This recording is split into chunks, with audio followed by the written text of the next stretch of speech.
मैं doctor Uday Singh Beniwal, senior consultant urology एवं renal transplant, Narayana multi speciality hospital Jaipur में कार्यरत हूँ। आज हम किडनी स्टोन, यूरेटरी स्टोन और इनसे होने वाली समस्याएं एवं बचाव के बारे में बातचीत करेंगे। Kidney stone specially north zone और राजस्थान में बहुत ही कॉमन समस्या है, क्योंकि यहाँ पे ड्राई एंड हॉट वेदर होता है, इसलिए पेशेंट्स में ये बहुत कॉमन रूप से पाया जाता है। सबसे पहले स्टोन के कारण क्या है, तो जो सबसे कॉमन कारण स्टोन डिजीज़ का मानते हैं वो ये है कि फ्लूइड इनटेक की कमी होने की वजह से यूरिन कंसंट्रेट हो जाता है और उसमें स्टोन के जो पार्टिकल्स होते हैं वो डिपॉजिट होकर धीरे धीरे साइज में बढ़ते रहते हैं। नेक्स्ट ये है कि इससे सिम्टम्स क्या होते हैं। तो पेशेंट्स में जो स्टोन की वजह से कॉमन सिम्टम्स हैं वो है एब्डोमिनल पेन, जिसमें बगल में दर्द होकर आगे की तरफ आना, दर्द के साथ में वोमिटिंग होना, यूरिन में ब्लड का आना या यूरिन बार बार लगना और कई बार यूरिन का ब्लॉक होना, ये कॉमन सिम्टम्स होते हैं। अगर ये सिम्टम्स किसी पेशेंट्स को होते हैं तो उसमें स्टोन का डायग्नोसिस कैसे किया जाए, उसके लिए डॉक्टर एक बार पेट का सोनोग्राफी करवाते हैं, एक एक्सरे होता है और यूरिन टेस्ट करवाने के बाद इनके द्वारा अपने को स्टोन का डायग्नोसिस हो जाता है कि स्टोन किस साइज़ का है और किस लोकेशन में स्टोन है।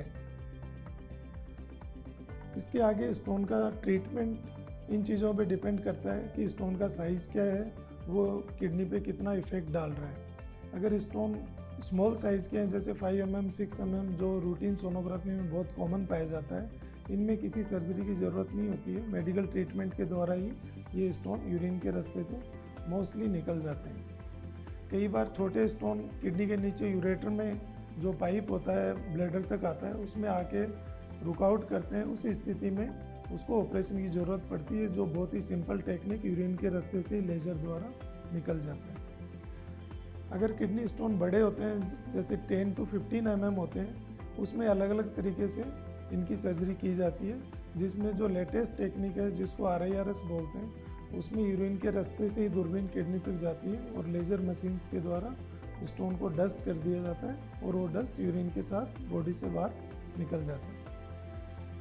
RIRS टेक्निक का फ़ायदा ये है कि एक तो इसमें बॉडी में कोई कट वगैरह नहीं लगता है, जिसकी वजह से ब्लीडिंग ना के बराबर होती है।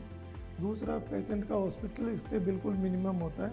ये डे केयर टेक्निक है जिसमें सुबह एडमिट होके आप शाम तक डिस्चार्ज होके घर जा सकते हैं, नेक्स्ट डे रूटीन एक्टिविटी कर सकते हैं। इसके अलावा स्टोन ट्रीटमेंट के लिए दूसरा तरीका पीछे बॉडी में होल करके होता है, जिसको पीसीनल बोलते हैं।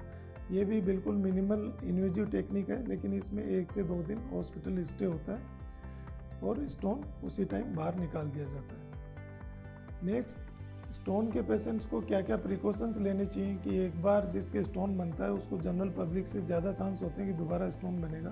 तो सबसे कॉमन जो डाइटरी एडवाइस है वो ये है कि फ्लूइड इनटेक आपका 3 to 4 लीटर होना चाहिए, जिससे urine output 2.5 litre per day हो। दूसरा, सॉल्ट इनटेक रेस्ट्रिक्ट करते हैं, डेयरी प्रोडक्ट्स रेस्ट्रिक्ट करते हैं और protein diet, nonveg protein diet जो है वो जनरल पब्लिक से कम मात्रा में लेनी चाहिए।